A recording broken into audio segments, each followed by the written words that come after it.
আসসালামু আলাইকুম প্রিয় শিক্ষার্থী, সবাই কেমন আছেন? সবাই কেমন আছেন?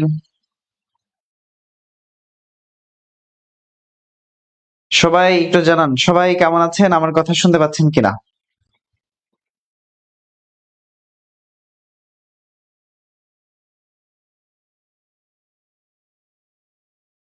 সবাই কি আমার কথা শুনতে পাচ্ছেন? সবাই কেমন আছেন?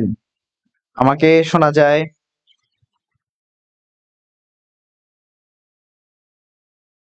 ওকে, অনেকে যুক্ত হয়ে গেছেন। ওয়ালাইকুম আসসালাম, আখিনুর সহ অনেকে আছেন। আমি অনেকে যুক্ত হয়েছেন। আনিসুর রহমান মিলন ভাই আমাদের সাথে যুক্ত হয়েছেন।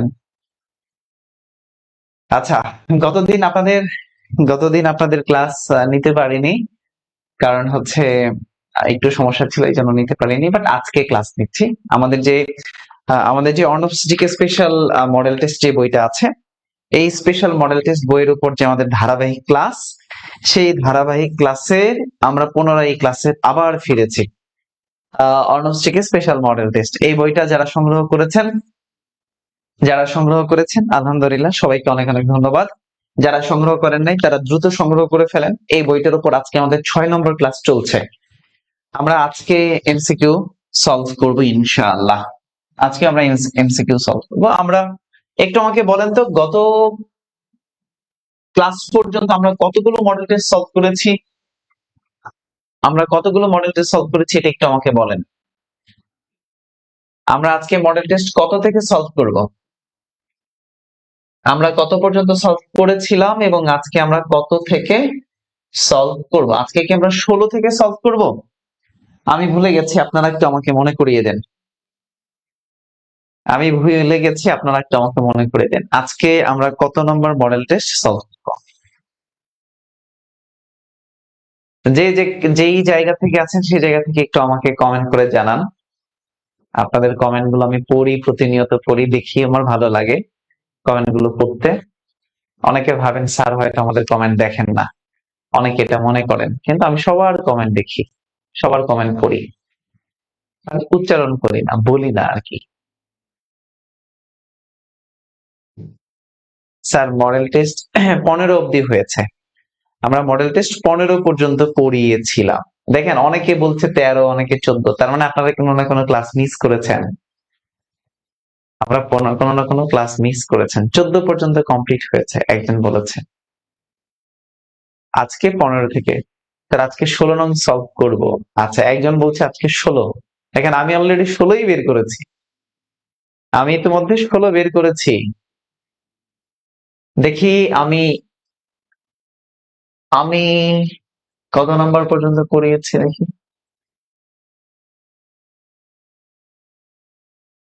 আমি দেখলেই বুঝতে পারবো। এই যে আমরা 15 থেকে শুরু করবো ইনশাআল্লাহ। 15 থেকে শুরু করবো নাকি 16 থেকে শুরু করব? আচ্ছা, যেখান থেকে শুরু হোক না কেন, আমাদের তো শুরু হওয়া উচিত। আমি একটু অপেক্ষা করি বাকিদের জন্য, যারা ক্লাস এখনো যুক্ত হয়নি।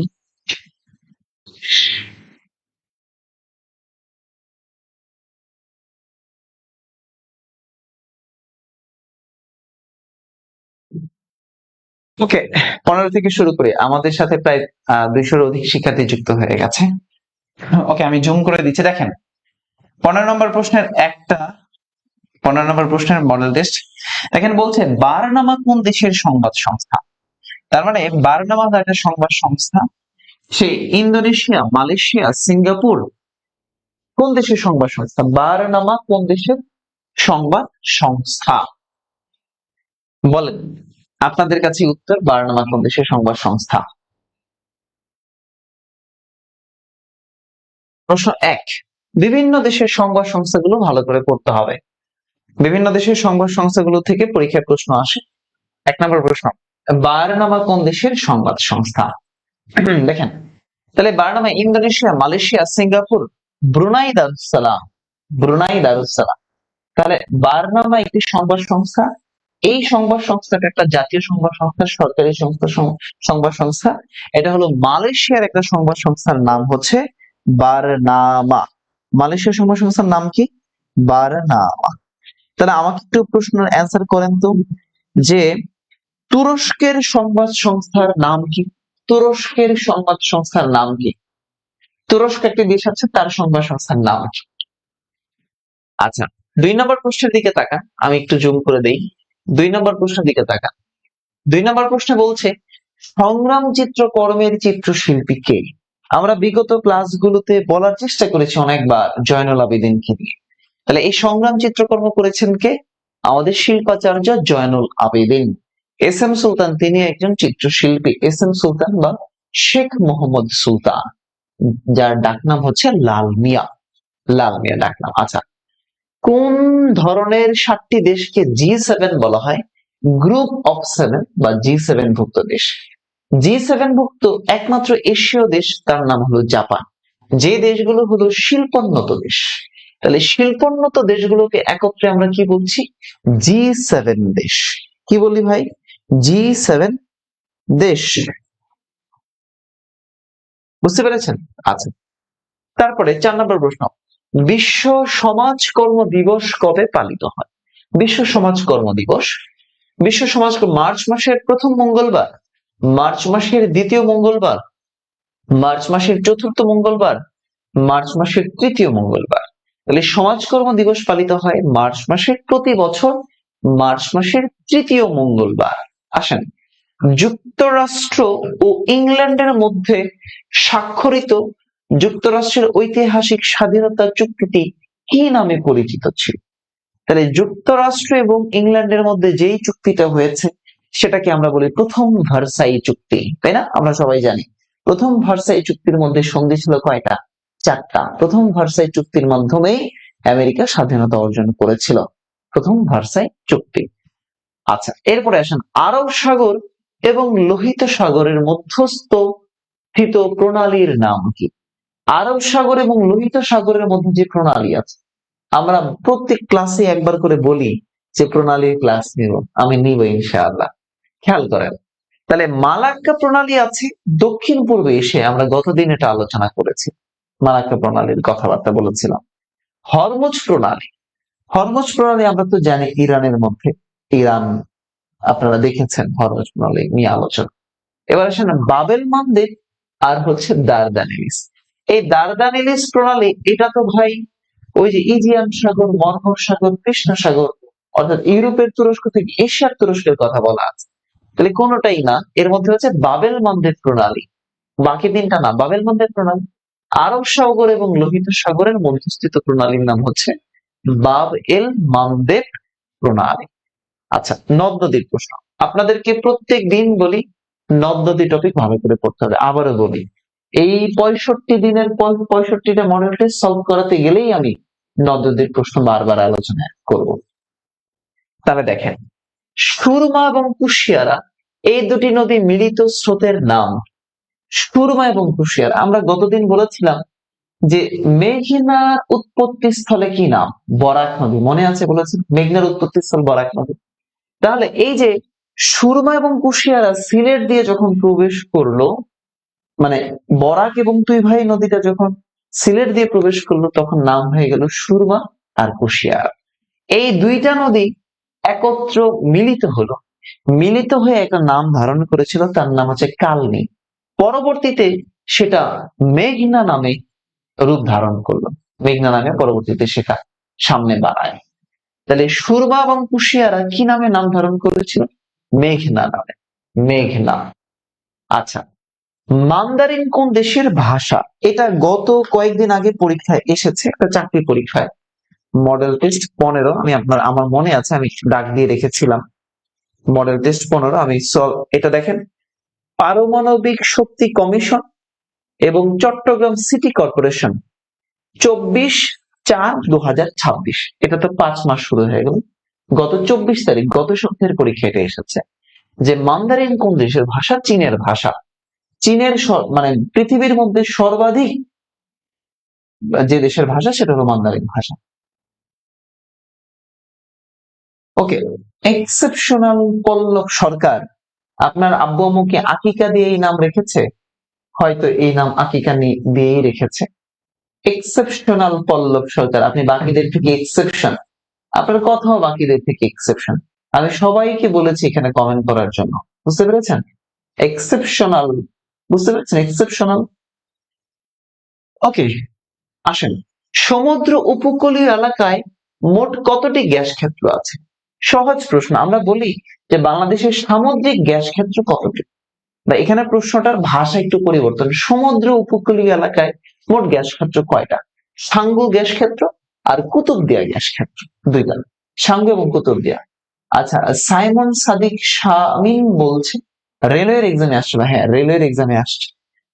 থ্যাংক ইউ, রেলওয়ের এক্সাম। আচ্ছা, মহামন্দা মোকাবেলার জন্য গ্রেট ডিপ্রেশন যেটাকে আমরা বলি, বিশ্ব মহামন্দা, তো এই বিশ্ব মহামন্দা মোকাবেলার জন্য যে মার্কিন প্রেসিডেন্ট নিউ ডিল ব্যবস্থা প্রবর্তন করেছিলেন, নিউ ডিল বা নয়া নীতি, নিউ ডিল বা নয়া নীতি করেছিলেন, সে 1929 সাল থেকে 1939 সাল পর্যন্ত যে গ্রেট ডিপ্রেশনটা ছিল সেটা সেটা করেছিলেন কে? করেছিলেন এই Franklin D Roosevelt. Franklin D Roosevelt তিনি করেছিলেন। বিশ্বের কোন শহর নিষিদ্ধ শহর নামে পরিচিত? আমরা একটা দেশের নাম জানি তিব্বত। এই তিব্বতের যে রাজধানী তার নাম হচ্ছে লাসা। তাহলে এই লাসা নগরীটাকে বলা হয় পৃথিবীর নিষিদ্ধতম শহর, আর তিব্বতকে বলা হয় পৃথিবীর নিষিদ্ধতম দেশ। চলেন, সার্ক বিশ্ববিদ্যালয় কোথায় অবস্থিত?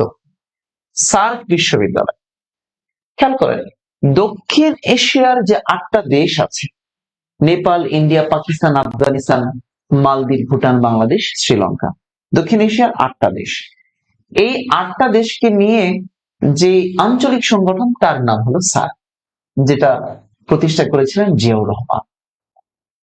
এই সার্ক বিশ্ববিদ্যালয়ে রয়েছে নেপালের কাঠমান্ডু। কোথায় আছে? নেপালের কাঠমান্ডু। কিন্তু অপশন থেকে না নাই। দেখেন আমি কত কনফিডেন্সের সহিত আপনাকে একটা ভুল তথ্য দিই। এরকম কিছু কনফিডেন্স, আপনি সব তথ্য জানেন। সার্ক প্রতিষ্ঠা হয়েছে, সার্কের সদর দপ্তর আছে নেপালের কাঠমান্ডু, সার্ক বন গবেষণা কেন্দ্র আছে ভুটানে, তারপরে হচ্ছে সার্কের প্রতিষ্ঠাতা হচ্ছেন জিয়াউর রহমান, এই সকল তথ্যই আপনি জানবেন। কিন্তু এমন একটা তথ্য পরীক্ষায় আসবে যে তথ্যটা আপনি পারবেন না ওই টপিকের। এই জন্য ক্লাসে মাঝে মাঝে আমার সাথে কথা বলতে হবে এবং কথা শুনতে হবে এবং ভালো করে প্র্যাকটিস করতে হবে। আমরা কনফিডেন্সের সহিত কিছু ভুল করে আসি, আমরা পরীক্ষার হল থেকে বের হওয়ার পরেও আমরা সেটা জানি, বিশ্বাস করি যে আমারটাই ঠিক, কিন্তু দেখা যায় আমরা আমাদের চাকরি নিয়োগ পরীক্ষার রেজাল্ট দিলে আর আমার লিস্টের নাম থাকে না, অ্যাডমিশন লিস্টে লিস্টের নাম থাকে না। কেন? কারণ আমি কনফিডেন্সের সহিত কিছু প্রশ্ন ভুল করে আসি।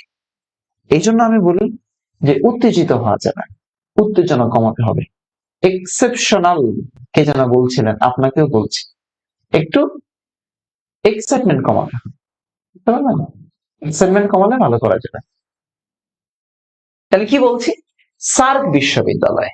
তাহলে সার্ক বিশ্ববিদ্যালয় কোথায় অবস্থিত?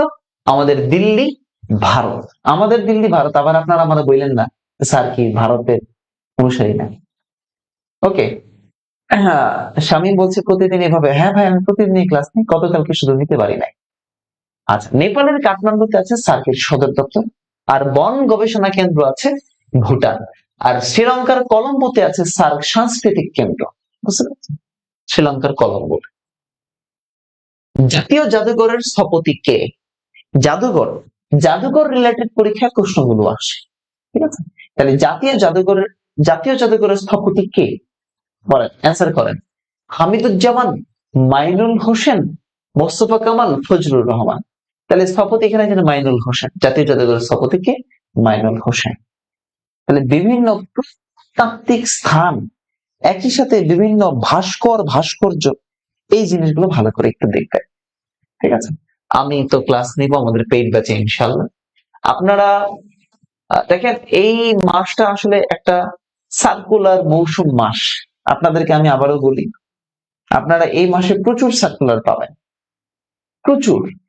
সমাজসেবা অধিদপ্তর, খাদ্য অধিদপ্তর, শিক্ষা মন্ত্রণালয়, রেলওয়ে কর্তৃপক্ষ, পরমাণু, তারপরে হচ্ছে পারমাণবিক বিদ্যুৎ কেন্দ্র, তারপরে হচ্ছে স্বাস্থ্য খাত, বিদ্যুৎ খাত, তারপরে হচ্ছে পানি সম্পদ মন্ত্রণালয়, মানে প্রচুর সার্কুলার আপনি পাবেন এই মাসটাতে।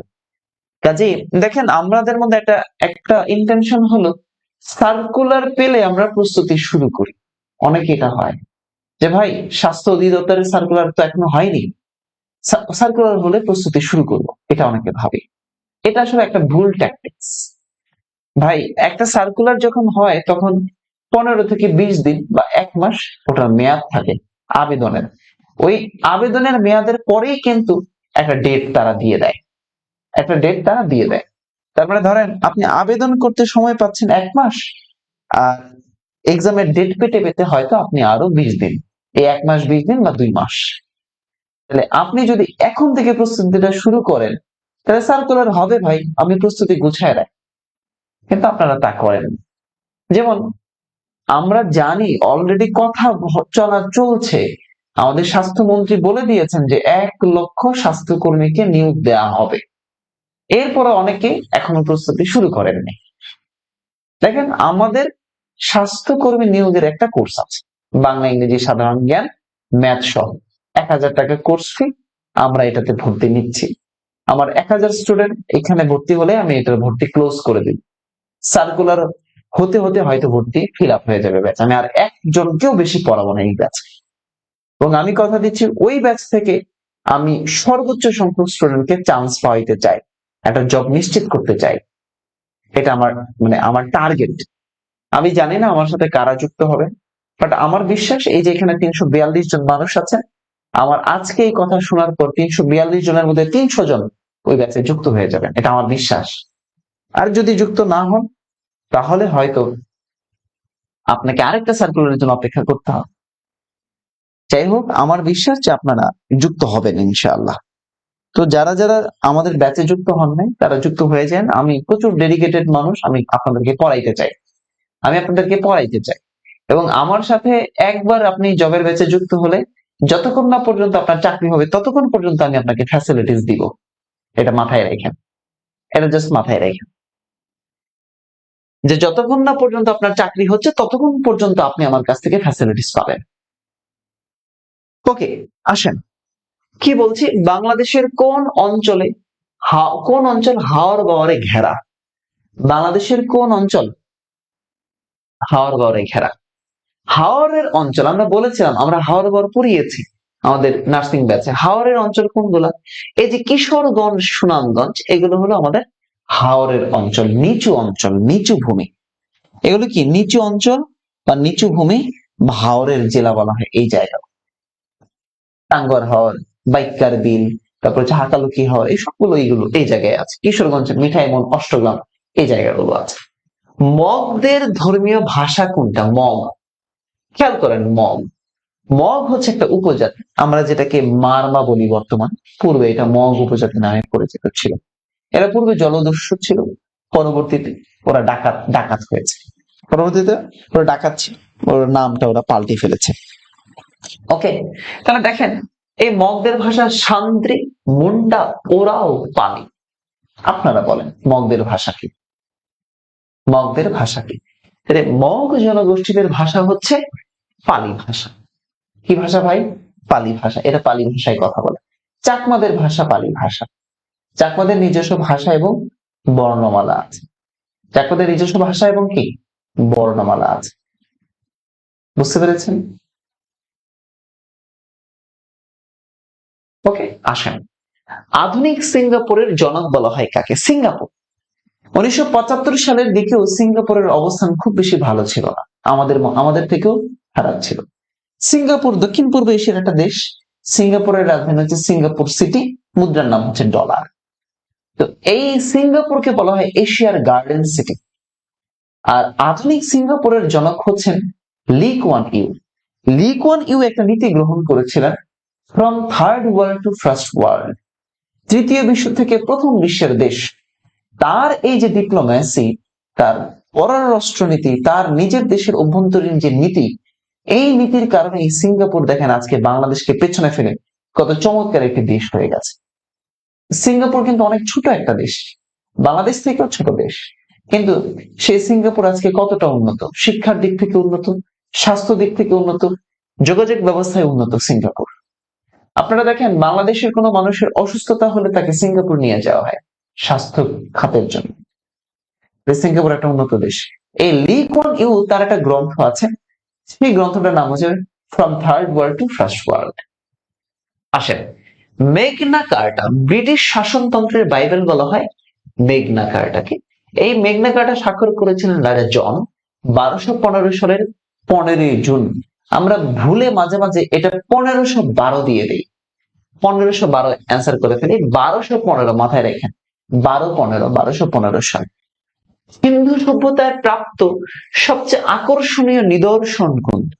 সিন্ধু সভ্যতার মধ্যে আমরা পড়েছিলাম বৈশিষ্ট্য হচ্ছে নগর অঞ্চল পরিকল্পনা, পয় নিষ্কাশন ব্যবস্থা, এবং সিন্ধু সভ্যতার মানুষরা সিলমোহর ব্যবহার করত।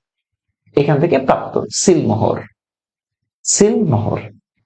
আচ্ছা, ভারতীয় উপমহাদেশে কোন বিজ্ঞানী প্রথম নোবেল পুরস্কার পেয়েছিলেন? ভারতীয় উপমহাদেশের মধ্যে প্রথম নোবেল পুরস্কার পেয়েছেন কে? অ্যান্সার দেখেন, H.G. খোরনা, আব্দুল কাদির, চন্দ্রশেখর ভেঙ্কট রমন। আপনারা হয়তো নামটা শুনেই বুঝতে পেরেছেন যে অ্যান্সার কি হবে। তাহলে ভারতীয় উপমহাদেশের মধ্যে প্রথম নোবেল পুরস্কার পেয়েছিলেন কে? এই কোন ব্যক্তি? এই চন্দ্রশেখর। আচ্ছা, মহাযান প্রত্যয়টি যে ধর্মের সঙ্গে যুক্ত, যেমন নির্বাণ একটা শব্দ আছে, এই নির্বাণটা বৌদ্ধ ধর্মের সঙ্গে যুক্ত, তাহলে মহাযান এটাও বৌদ্ধ ধর্মের সঙ্গে যুক্ত। নির্বাণ, মহাযান এই দুইটা শব্দই মাঝে মাঝে পরীক্ষায় চলে আসে। এটা আচ্ছা, ফেয়ারফক্স কি? ফেয়ারফক্স হচ্ছে মার্কিন যুক্তরাষ্ট্রের একটি গোয়েন্দা সংস্থা। ফেয়ারফক্স হচ্ছে মার্কিন যুক্তরাষ্ট্রের গোয়েন্দা সংস্থা। আর যদি বলে ইন্টারফ্যাক্স কি? ইন্টারফ্যাক্স বললে রাশিয়ার একটা বার্তা সংস্থা। ফেয়ারফ্যাক্স গোয়েন্দা আর ইন্টারফ্যাক্স হচ্ছে বার্তা সংস্থা, মাথায় রাখবেন। বাংলাদেশের সমুদ্র উপকূলের মোট দৈর্ঘ্য কত? সমুদ্র উপকূল দৈর্ঘ্য বা বঙ্গোপসাগরের তটরেখা কত? তাহলে আমরা জানি সমুদ্র উপকূল দৈর্ঘ্য 711 কিলোমিটার, বা কখনো পরীক্ষায় আপনি 716 কিলোমিটারও পাবেন, যেটা বাংলাদেশের 13টা দ্বীপের সঙ্গে যুক্ত আছে এই সমুদ্র উপকূল দৈর্ঘ্যটা। আসেন, লালমাই পাহাড় কোন জেলায় অবস্থিত? লালমাই পাহাড় কোন জেলায় অবস্থিত? লালমাই পাহাড় হচ্ছে কুমিল্লার লালমাই পাহাড়। আমরা বলেছিলাম বাংলাদেশের ভূপ্রকৃতির মধ্যে যে প্লাইস্টোসিন কালের সোপান আছে, সেই সোপানের একটি অংশ হচ্ছে আমাদের এই লালমাই পাহাড়, কুমিল্লার লালমাই পাহাড়। পরে মংলা বন্দর, এটা সমুদ্র বন্দর। মংলা সমুদ্র বন্দর, পায়রা সমুদ্র বন্দর, মাতারবাড়ি গভীর সমুদ্র বন্দর, এগুলো আমাদের সমুদ্র বন্দর। তাহলে মংলা সমুদ্র বন্দর কত সালে প্রতিষ্ঠা হয়? 1950 সালে। মংলা সমুদ্র বন্দর প্রতিষ্ঠা হয় 1950 সালে। 1950 সালে এটা প্রতিষ্ঠা হয়েছিল পাকিস্তান আমলে। আর ব্রিটিশ আমলে যে সমুদ্র বন্দর প্রতিষ্ঠা হয় তার নাম হলো চট্টগ্রাম সমুদ্র বন্দর। তাহলে চট্টগ্রাম সমুদ্র বন্দর প্রতিষ্ঠা হয় ব্রিটিশ আমলে, মংলা সমুদ্র বন্দর প্রতিষ্ঠা হয় পাকিস্তান আমলে, আর স্বাধীন বাংলাদেশের প্রথম সমুদ্র বন্দর তার নাম হলো পায়রা, যেটা 2016 সালে যাত্রা শুরু করে। আর বর্তমানে চতুর্থ সমুদ্র বন্দর, প্রথম গভীরতম সমুদ্র বন্দর, সেটা হলো মাতারবাড়ি কক্সবাজার। ওকে, পরের প্রশ্নে আসেন, মাছনাই সম্পর্কে জানার উৎস কি? আমরা গতদিনই বোধহয় আমাদের পেইডে একটা ব্যাচে আমরা এটা পড়াচ্ছিলাম মাছনায় সম্পর্কে। মাছনায় দেখা দিয়েছিল 7ম-8ম শতকে, যখন গৌড়ের রাজা শশাঙ্ক মারা যান, তখন এই মাছনায় দেখা দেয়, যেটা 100 বছর চলে। প্রায় একটা প্রাচীন ইতিহাসের অন্ধকার যুগ, আইন শৃঙ্খলার ব্যাপক অরাজকতা দেখা দেয় এই মাছনায় সময়টাতে। পুকুরের বড় মাছ যেরকম মধ্যম স্তরের মাছকে খেয়ে বেঁচে থাকে, মধ্যম স্তরের মাছ ছোট মাছকে খেয়ে ফেলে, তো এই মাছনের এই 100 বছরটা এরকম ছিল। যাদের ক্ষমতা বেশি তারা ছোটদেরকে, তার থেকে কম ক্ষমতার মানুষকে গ্রাস করে, সেখান থেকে মাছনাটা আসছে। এই মাছনাই সম্পর্কে আমরা আসলে জানতে পারি সন্ধ্যাকর নন্দীর গ্রন্থ। সন্ধ্যাকর নন্দী ছিলেন রামপালের সভাকবি, আর এই সন্ধ্যাকর নন্দী একটা গ্রন্থ লিখেছিলেন, তার নাম হচ্ছিল রামচরিতম। চরিতম, সেই গ্রন্থ থেকে আমরা মাচ্ছানাই সম্পর্কে জানতে পারি। সন্ধ্যাকর নন্দীর বিবরণ। ওকে, মডেল টেস্ট 15 ডান, আলহামদুলিল্লাহ। চলেন আমরা মডেল টেস্ট 16-তে আসবো। Model test 16। হ্যাঁ, শিফা বলছে আসসালামু আলাইকুম। ওয়ালাইকুম আসসালাম। আচ্ছা, যারা আমাকে অনেকে পেজের ইনবক্সে মেসেজ দিচ্ছেন যে ভাইয়া শিক্ষক নিবন্ধনের 19তম শিক্ষক নিবন্ধনের কোর্সে অ্যাড করতে হইতে চাই, আর যারা কি বলে এটাকে এর কোর্সে অ্যাড হতে চান, আপনারা স্বাস্থ্যকর্মীর কোর্সে অ্যাড হতে চান, তো আমি আপনাদেরকে একটু বলবো যে ভাইয়া প্লিজ আপনি আমার অর্ণব স্যার পেজটাতে একটু মেসেজ দেন। যারা মুস্তাফিজ স্যারের নার্সিং পেজ থেকে ক্লাসটা দেখছে বা যে পেজে দেখছেন, তারা অর্ণব স্যার ফেসবুক পেজে একটা মেসেজ দেন, মেসেজ দিয়ে বলেন যে স্যার আমি সিনিয়র স্টাফ নার্স মুস্তাফিজ স্যারের ব্যাচে ক্লাস করি, বা যেটাই হোক না কেন ওই পেজ থেকে আসছি, আমি স্যার স্বাস্থ্যকর্মীর ব্যাচে অ্যাড হতে চাই, অথবা আমি 19তম নিবন্ধনের ব্যাচে অ্যাড হতে চাই, আমি আপনাকে অ্যাড করে দিই, অথবা আমি এএসআই এর ব্যাচে অ্যাড হতে চাই। আমাদের 3টা কোর্সই এখন জবের চলমান আছে। আচ্ছা, এটা ফুল কোর্স, বাংলা ইংরেজি সাধারণ জ্ঞান সবকিছু মিলিয়ে পড়াবো জাস্ট, অথবা আপনি একটা স্ক্রিনশট নিয়ে আপনি এই করে ফেলেন, বুঝতে পেরেছেন? আচ্ছা, আরেকটা জিনিস হচ্ছে আপনাদের জন্য আজকে আমি একটা স্পেশাল ডিসকাউন্টও রাখতে চাই, সেটা ক্লাস শেষে দিব ইনশাআল্লাহ। আর দেখেন, আমি আমার এই বইটার উপরে ফ্রি ক্লাস নিচ্ছি, এই বইটার উপরে আমি ফ্রি ক্লাস নিই, অর্ণব স্টিকের স্পেশাল যে মডেল টেস্ট। তো আমি এই বইটার দাম খুব বেশি না, খুবই অল্প দাম, মাত্র 70 টাকা দাম, আপনি লাইব্রেরি থেকে ক্রয় করতে পারবেন। আমি চাই আমি আপনাদেরকে এখানের যে 2000 এমসিকিউ আছে এগুলো পড়িয়ে দিই, 2000 এমসিকিউ পড়িয়ে দেই, তাহলে অ্যাটলিস্ট আমি নিজেকে সান্ত্বনা দিতে পারবো যে আপনি 2000 এমসিকিউ পড়েছেন। ভাই 2000 এমসিকিউ পড়ে যদি 20টা প্রশ্নের মধ্যে 15টা প্রশ্ন কমন পান, অথবা 20টা প্রশ্নের মধ্যে 10টা প্রশ্ন যদি কমন পান, তাহলে এটা আপনার জন্য অনেক কিছু। কারণ পরীক্ষার হলে 20টা প্রশ্নের মধ্যে 10টা প্রশ্ন একদম কারেক্ট করা অনেক কিছু ভাই, একটা মডেল টেস্ট পড়ে অনেক কিছু, এটা আপনি হয়তো বুঝবেন যে একটা চাকরি পরীক্ষা দিলেই। কাজেই সংগ্রহ করেন, সলভ করেন আমার সাথে। আমি খুব সম্ভবত 5 তারিখের পর থেকে আমি এই বইয়ের উপরে এক্সাম নেওয়া শুরু করব, এই বইটার উপরে পেজ ভিত্তিক এক্সাম, মডেল টেস্ট ভিত্তিক এক্সাম। সংগ্রাম চিত্রকর্মা, আগের মডেল টেস্ট আমরা বলেছিলাম সংগ্রাম কে গেছে, পরের মডেল টেস্ট আমরা বলছি সংগ্রাম চিত্রকর্মের বিষয়বস্তুটা কি ছিল। দেখবেন সংগ্রাম চিত্রকর্মের পেছন থেকে একটা এই গরুর গাড়িকে ধাক্কা দিচ্ছে, সামনে ঠেলে নিচ্ছে। তাহলে এই যে ধাক্কা দিচ্ছে, সামনে ঠেলে নিচ্ছে, এটা গরুর গাড়ি ঠেলা না, এটা হচ্ছে বাঁচা মরার লড়াই, মানুষের জীবন সংগ্রামের চিত্রকর্ম ফুটে উঠেছে এই সংগ্রাম চিত্রকর্মে। তাহলে কি এটা বাঁচা মরার লড়াই, বাঁচা মরার লড়াই। ভোটাধিকারের মাধ্যমে মানুষ ব্যক্তিত্ব মর্যাদা সম্পন্ন হয়, ভোটাধিকারের মাধ্যমে ব্যক্তিত্ব সম্পন্ন মানুষ মর্যাদাবান হয়। এই কথাটা বলেছে কে? লর্ড ব্রাইস, স্টুয়ার্ট মিল, জন মেল, জন লক। দেখেন পার্সোনালিটি, এই পার্সোনালিটি গ্রুমিং কিভাবে হয়? ভোটাধিকারের মাধ্যমে। কেন এই কথা তিনি বললেন? কারণ একটা 18 বছরের মানুষ বা 18 বছরের ঊর্ধ্বে একটা মানুষ যখন ভোটাধিকার প্রয়োগ করতে যাবে, তখন সে আসলে বুঝবে কোনটা ন্যায়, কোনটা অন্যায়, কে যোগ্য, কে অযোগ্য, কে উন্নয়ন করতে পারবে, কে করতে পারবে না। তার এই ক্যাপাবিলিটিস, তার বিচক্ষণতা, তার দূরদর্শিতা প্রকাশ পায় ভোটাধিকারের মাধ্যমে, বুঝতে পেরেছেন? আর এই ভোটাধিকারের মাধ্যমে একটা মানুষ ব্যক্তিত্ব সম্পন্ন বা পার্সোনালিটি ফুল মানুষ হয়। এই কথাটা বলেছেন কে? এই কথা বলেছেন লর্ড ব্রাইস। পরের প্রশ্ন আসেন, 3 নম্বর প্রশ্ন, বাংলাদেশের কোথায় সুরমা ও কুষ্টিয়ারা নদী মিলিত হয়? আমি আপনাদেরকে একটু বলি, আপনারা সবাই ইউটিউব চালান, আমার ইউটিউবে নদ নদী রিলেটেড 3 ঘন্টা ব্যাপী একটা ক্লাস আছে, 3 ঘন্টা ব্যাপী একটা ক্লাস আছে ইউটিউবে। আপনি আজকের ক্লাস শেষ করে আপনি ইউটিউবে গিয়ে লিখবেন নদ নদী অর্ণব স্যার, দেখবেন একটা ক্লাস আসবে, 3 ঘন্টা আপনি খুব চমৎকার করে ক্লাসটা করবেন। আমার বিশ্বাস নদ নদী রিলেটেড আপনার কোনো সমস্যা হবে না। কেউ যদি নদ নদীর ক্লাসটা করে থাকেন, একটু এখানে ক্লাস রিভিউ দিয়ে সুরমা এবং কুশিয়ারা নদী মিলিত হয়ে মেঘনা নাম ধারণ করেছে কোথায়? ওই যে মনে আছে আমরা বলেছিলাম বরাক এবং তুই ভাই নদী সিলেট দিয়ে ঢুকলো, সুরমা এবং কুশিয়ারা নাম ধারণ করলো, ঢুকলো, এরপরে সুরমা কুশিয়ারা একটা জায়গায় এসে মিলিত হলো, মিলিত হয়ে তার নাম হয়ে গেল মেঘনা, কালনি হয়ে পরবর্তীতে মেঘনা হলো। তাহলে এরা কোথায় মিলিত হয়েছে? এরা হবিগঞ্জের আজমিরিগঞ্জ যে জায়গাটা আছে সেখানে মিলিত হয়েছে। হবিগঞ্জের আজমিরিগঞ্জ, আজমিরিগঞ্জ, হবিগঞ্জ। 4 নাম্বার, বাংলাদেশের ডাক জাদুঘর, বাংলাদেশের ডাক জাদুঘর কোথায় আছে? আমরা বিমান জাদুঘর করেছি, বিজ্ঞান জাদুঘর করেছি, মুক্তিযুদ্ধ জাদুঘর করেছি, রেলওয়ে জাদুঘর করেছি, সৈয়দপুরের রেলওয়ে জাদুঘর।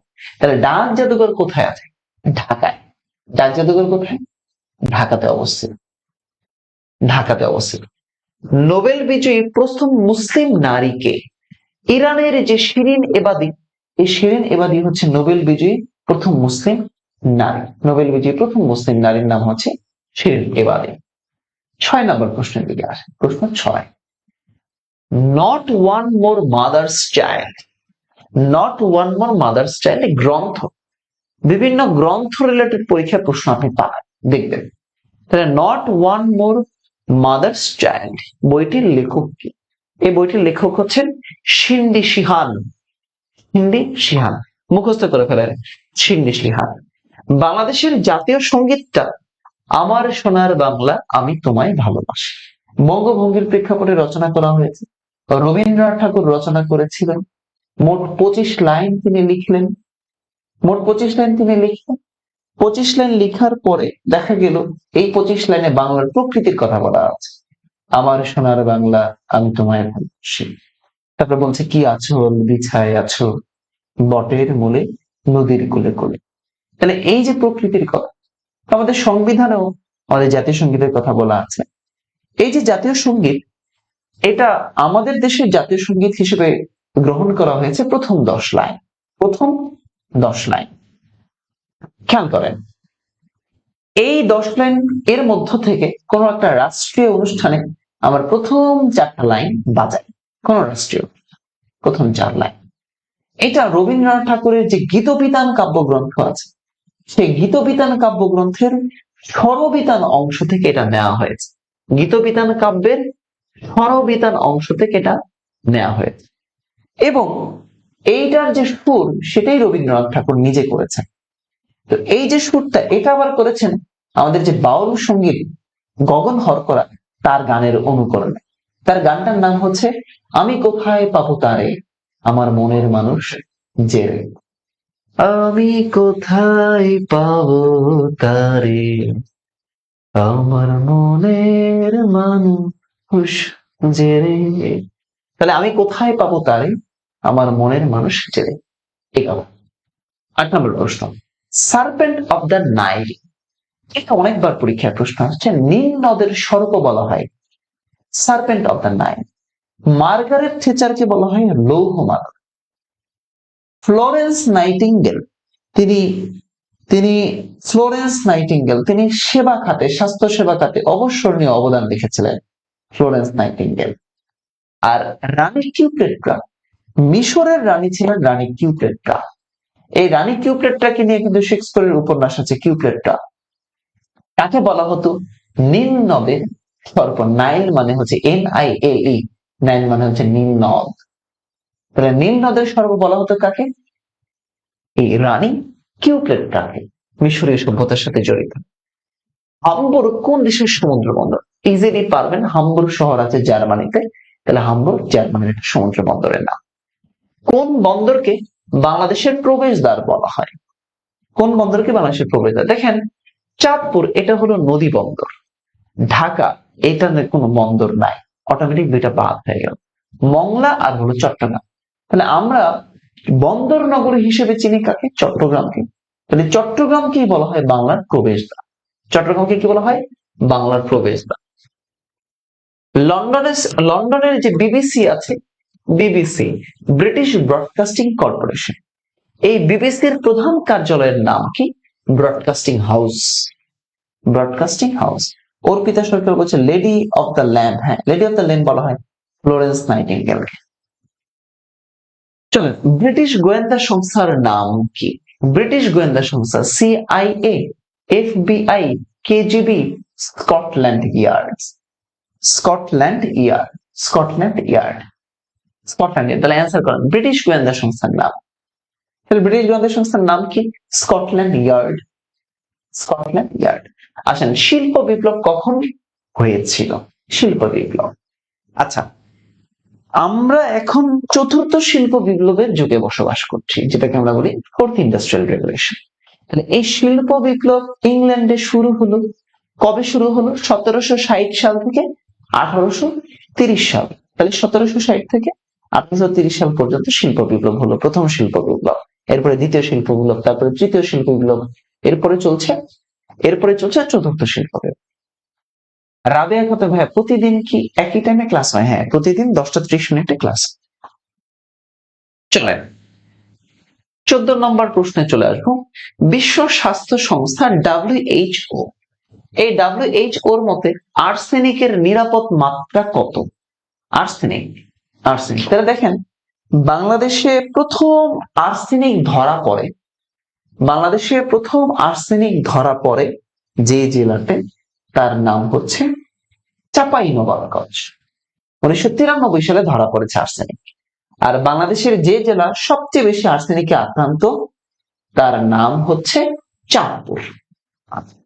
আর্সেনিক মুক্ত জেলা আছে 3টা, যেগুলো পার্বত্য চট্টগ্রামের জেলা, খাগড়াছড়ি, বান্দরবান আর রাঙ্গামাটি। এই জেলাগুলো আর্সেনিক মুক্ত জেলা।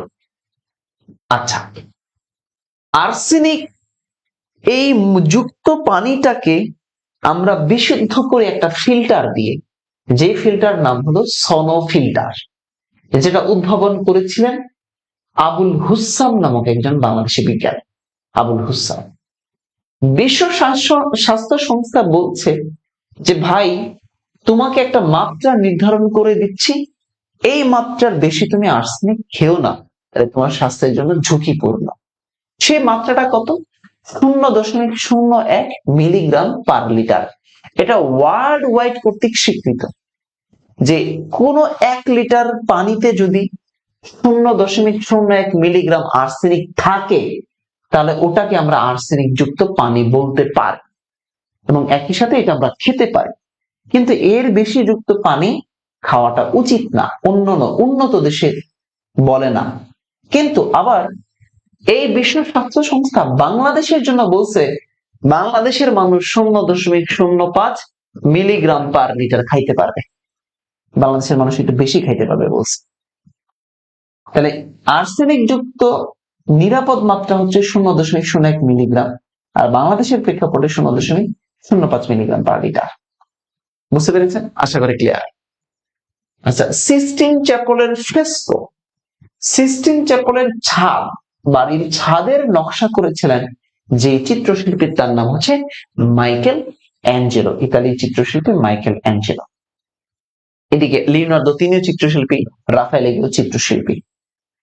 ওকে, আচ্ছা চলেন এরপরে জাতিসংঘের নিরাপত্তা পরিষদের সভাপতিত্ব করেন কত বছরের জন্য? জাতিসংঘের নিরাপত্তা পরিষদ, সে নিরাপত্তা পরিষদের সভাপতির মেয়াদ কত বছর এটা চেয়েছে। এটা অনেকেই পরীক্ষায় ভুল করে, এটার মেয়াদ হচ্ছে 1 মাস, কিন্তু আমরা ভুল করি 1 বছর দাগায় দিই। কিন্তু এটার মেয়াদ কত মাস? এটার মেয়াদ হচ্ছে 1 মাস। মাথায় রাখবেন, নিরাপত্তা পরিষদের সভাপতির মেয়াদ 1 মাস। এটা ভুল হয়ে যায়। বাংলাদেশের কোন ক্ষুদ্র নিগোষ্ঠী মানুষদের নিজস্ব ভাষা এবং বর্ণমালা আছে? একটু আগে আমরা বলছিলাম যে নিজস্ব ভাষা এবং বর্ণমালা আছে চাকমা যারা, তাদের। চাকমা বাংলাদেশের সবচেয়ে উন্নত যে জনগোষ্ঠী চাকমা। খেয়াল করেন, 2 বা ততোধিক প্রতিদ্বন্দ্বী বৃহৎ শক্তি সমূহ, ধরেন এখানে এ একটা দেশ, এখানে বি একটা দেশ, দুইটাই বৃহৎ শক্তিশালী দেশ। এই শক্তিশালী দেশের মাঝখানে একটা দেশ পড়ে গেছে, এই দেশটাকে আমরা বলছি বাফার স্টেট। এটা নিষ্ক্রিয় একটা দেশ, যেটাকে আমরা বলি বাফার রাষ্ট্র। যেমন বেলজিয়াম হচ্ছে একটা বাফার রাষ্ট্র, বেলজিয়াম বাফার রাষ্ট্র। তাহলে 2 বা ততোধিক প্রতিদ্বন্দ্বী শক্তিসমূহের মাঝখানে যে রাষ্ট্রটা পড়ে তাকে আমরা বলছি বাফার স্টেট বা বাফার রাষ্ট্র। চলেন পরের প্রশ্নতে আসি। সিলেট অঞ্চলের পাহাড়গুলো কোন আমলের সৃষ্টি? কোন আমলের সৃষ্টি সিলেট অঞ্চলের পাহাড়? আমরা বলেছি যে টারশিয়ারি যুগের পাহাড়কে দুইটা শ্রেণীতে আমরা ভাগ করতে পারি। কয়টা শ্রেণীতে? দুইটা শ্রেণীতে ভাগ করতে পারি। একটা হলো উত্তর পূর্বাঞ্চলের পাহাড় আর একটা হলো দক্ষিণাঞ্চলের পাহাড়। তাহলে এই যে সিলেট, এটা হলো উত্তর পূর্বাঞ্চলীয় পাহাড়, অর্থাৎ ময়মনসিংহ, শেরপুর, নেত্রকোনা, জামাল, এই অঞ্চলগুলো। তাই এটা টারশিয়ারি যুগের পাহাড়ের উত্তর পূর্বাঞ্চলীয় পাহাড়। সেটা ক্লিয়ার হয়েছে। মুসলিম ব্রাদারহুড এটা একটা রাজনৈতিক দল। অ্যান্সার করার চেষ্টা করেন কোন দেশের রাজনৈতিক দলের নাম হচ্ছে মুসলিম ব্রাদারহুড। পাকিস্তান তো হওয়ার কোনো সুযোগই নাই। বিশ্বে আসেন, সিরিয়া না, মিশর। মিশরের একটা রাজনৈতিক দলের নাম হচ্ছে মুসলিম ব্রাদারহুড। পরে আসেন, বাংলাদেশের স্থল সীমানার দৈর্ঘ্য কত? স্থল সীমানা আমাদের মোট সীমান্ত দৈর্ঘ্য ৫,১৩৮ কিলোমিটার। এর মধ্যে স্থল সীমা হচ্ছে ৪,৪২৭ কিলোমিটার। এইটাকে যদি আমরা মাইলে নেই তাহলে কত মাইল আসে, কত কিলোমিটার আসে, এটা একটু দেখতে হবে। তাহলে দেখেন, বাংলাদেশের স্থল সীমা ৪,৪২৭ কিলোমিটার ভারত এবং মিয়ানমারের সাথে আছে। এর মধ্যে মিয়ানমারের সাথে আছে 271 কিলোমিটার, ভারতের সাথে আছে ৪,১৫৬ কিলোমিটার। তাহলে টোটাল দাঁড়াচ্ছে ৪,৪২৭ কিলোমিটার। পাল যুগের পুঁথিচিত্রগুলো কোন বস্তুর উপর আঁকা?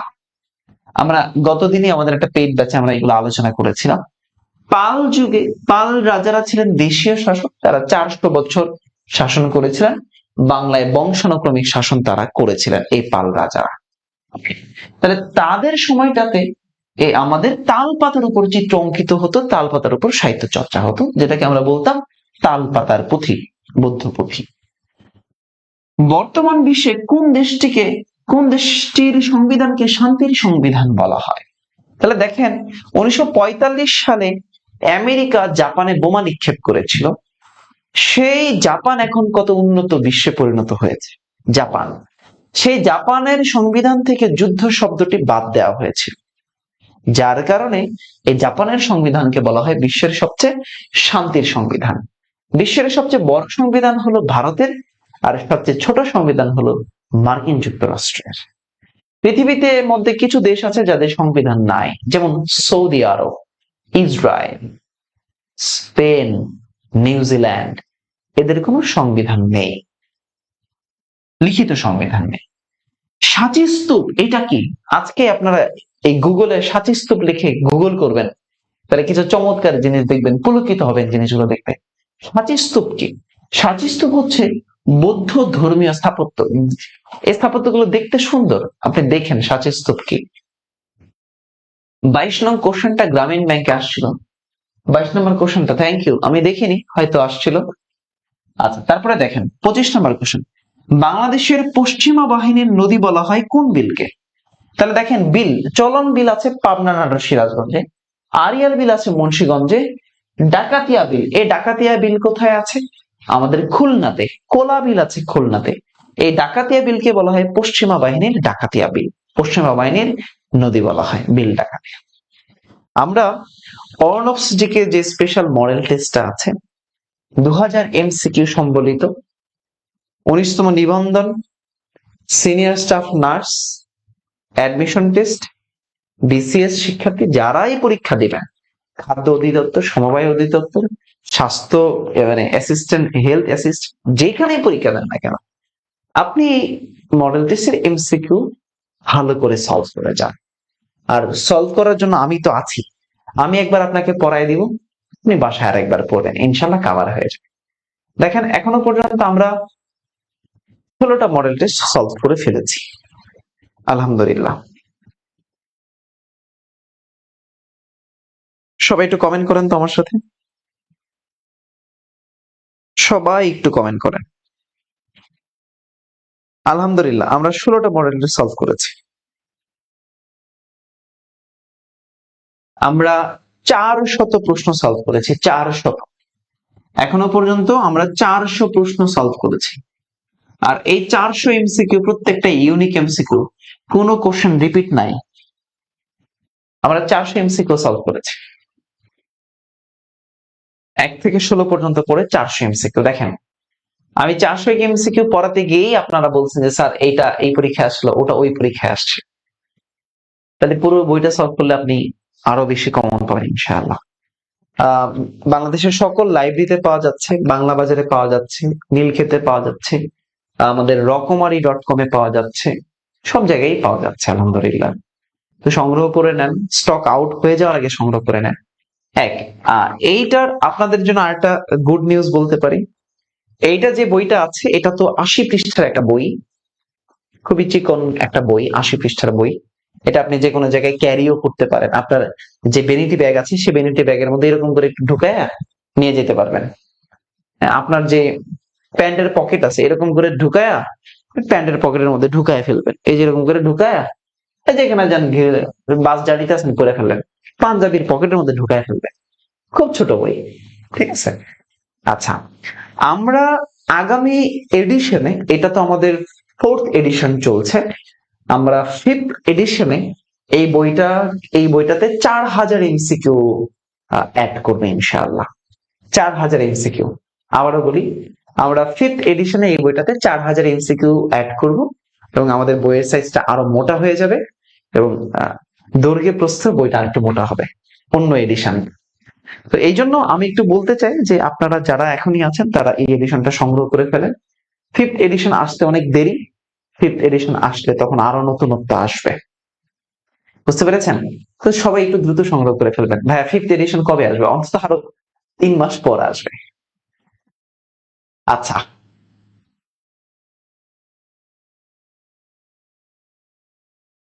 শিফা, শিফা, জীবন যুদ্ধে পরাজিত নয়, বরঞ্চ তুমি আরো ভালো করবে, দোয়া করি তোমার কাছে।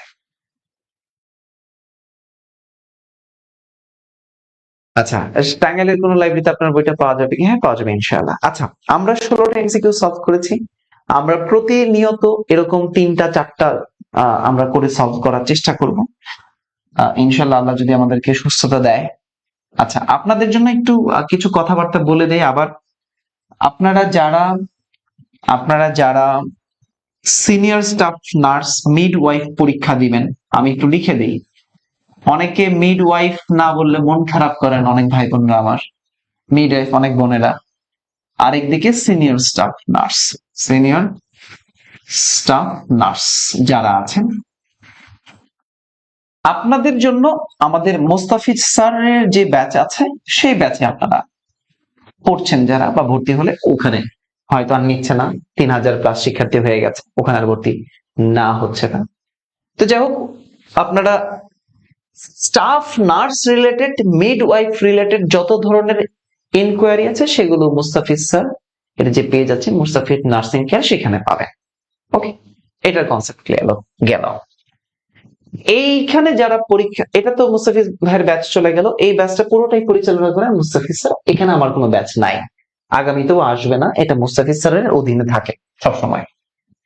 এবার আসুন, যারা হেলথে পরীক্ষা দিবেন, হেলথ অ্যাসিস্ট্যান্ট পরীক্ষা দিবেন, যারা এএসআই পরীক্ষা দিবেন, যারা হচ্ছে 19তম এনটিআরসি এর পরীক্ষা দিবেন, যারা বিসিএস এর পরীক্ষা দিবেন, বিসিএস টা পরে বলছি, এটা আলাদা কোর্স। যারা 10 থেকে 20 গ্রেডের, অ্যাটলিস্ট 10, 12, 13, 14 এই গ্রেডের পরীক্ষাগুলো দিবেন, এই গ্রেডের যারা পরীক্ষাগুলো দিবেন তাদের জন্য আমার তত্ত্বাবধানে যে কোর্স আছে, জবের কোর্স, সেখানে আমি ফুল সাবজেক্টই পড়াবো। আমি না, আমার সাথে আরো যে মেন্টর গুলো আছে পড়াবে, বাংলা, ইংলিশ, জিকে, ম্যাথস, সবগুলো সাবজেক্টই পড়াবে। তো আপনারা যারা মনে করেন মানে আমার ক্লাস ভালো লাগে বা আমাকে দেখেন দীর্ঘদিন, যারা আমার উপর আস্থা রাখেন, তারা আমার এই ব্যাচে আপনাদেরকে আমি ওয়েলকাম জানাই। তো এই ব্যাচে ভর্তির জন্য আপনি ডিরেক্টলি অর্ণব স্যার পেজে মেসেজ দিবেন, অর্ণব স্যার, অথবা 01793635815 এই নাম্বারে হোয়াটসঅ্যাপ করলেই হবে। এটা হোয়াটসঅ্যাপ নাম্বার। খেয়াল করেন, সার্কুলার হওয়ার পরে প্রস্তুতি নিলে প্রস্তুতিটা ভালো হয় না, অনেক তাড়াহুড়ার মধ্যে হয়। সার্কুলার হওয়ার আগে থেকে যদি প্রস্তুতিটা নেন তাহলে এই প্রস্তুতিটা অনেক ভালো হয়, গোছানো হয়। বুঝতে পেরেছেন? একবার শেষ করবেন, আরেকবার রিভিশন করবেন আমার সাথে। এবার আসেন, আমি তো অ্যাডমিশন টেস্টের শিক্ষার্থীদেরকে পড়াই। সেকেন্ড টাইম তোমরা যারা বাচ্চা কাচ্চারা আছো, সেকেন্ড টাইম বাচ্চা কাচ্চারা, এইচএসসি 25 ব্যাচের শিক্ষার্থী, তোমাদের সেকেন্ড টাইম ডেডিকেটেড ব্যাচ যেটা প্রত্যেক বছরই লঞ্চ হয়, এই বছরে লঞ্চ হয়েছে, সেই সেকেন্ড টাইম ডেডিকেটেড ব্যাচে আমরা সকল সাবজেক্ট গুলোই পড়াবো। সেখানে 3500 টাকা কোর্সই তোমাদের জন্য, সেই সাবজেক্টে তুমি ভর্তি হয়ে ক্লাস করতে পারবা। ভর্তির জন্য একই প্রসেসে অর্ণব স্যার পেজে মেসেজ দেন। আর এই জবের ব্যাচ গুলো হচ্ছে 99 টাকার ব্যাচ। কোন অ্যাডমিশন টেস্টের ক্যান্ডিডেট এই জবের ব্যাচে ভর্তি হয় না, তাহলে কিন্তু তোমাদের সিলেবাসের সাথে পড়াটা মিলবে না, তোমরা তালগুলো পাকায় ফেলবা। এই জন্য তোমাদের জন্য একটু বলে রাখি যে অনেকে ভাবতে পারো যে স্যার এই কোর্সে জয়েন করে ফেলি, করো না এটা, তাহলে এটা তোমাদের জন্য ক্ষতিকর হবে, বরঞ্চ পরে আবার তোমাকে কোর্স কিনতে হবে অ্যাডমিশনের জন্য। কারণ অ্যাডমিশনের টেস্টের কোর্স টোটালি মডিউলটা আলাদা ভাবে সাজানো, আর জবের আলাদা। আশা করি বুঝতে পেরেছ। আচ্ছা, আমাদের আজকের ক্লাস এই দুইটাই, আমরা 16 পর্যন্ত সলভ করেছি। তো তোমাদের জন্য অনেক অনেক শুভ কামনা থাকবে, অনেক দোয়া রইলো, অনেক ভালোবাসা রইলো, অনেক প্রীতি রইলো, বন্ধন রইলো। আমি এটা বিশ্বাস করি যে আমার বইটা সবার টেবিলে থাকবে। আর যারা যারা বই সংগ্রহ করেছেন, আপনারা যদি সুযোগ হয় একটু রিভিউ দিয়েন পেজে, যা জানাবেন পেজে একটু রিভিউ দিয়েন, কমেন্টে দিয়েন, বা পেজের রিভিউটা দিয়েন, ভালো লাগবে যে যেখান থেকে নিয়েছেন। তো আগামীকাল আবার দেখা হবে আপনাদের সাথে এই বইয়ের 17, 18, 19, 20 চারটা মডেল টেস্ট সলভ ক্লাস নিয়ে। আমি কালকে চেষ্টা করবো চারটা পড়ানোর। আল্লাহ হাফেজ, আজকে বিদায় নিচ্ছি এখানে। আসসালামু আলাইকুম, শুভকামনা রইল। দশম নন ক্যাডার পোস্টের জন্য কোর্স ফি কত? 999 টাকা ভাই। ভালো থাকেন সবাই, সুস্থ থাকেন। আসসালামু আলাইকুম, শুভরাত্রি।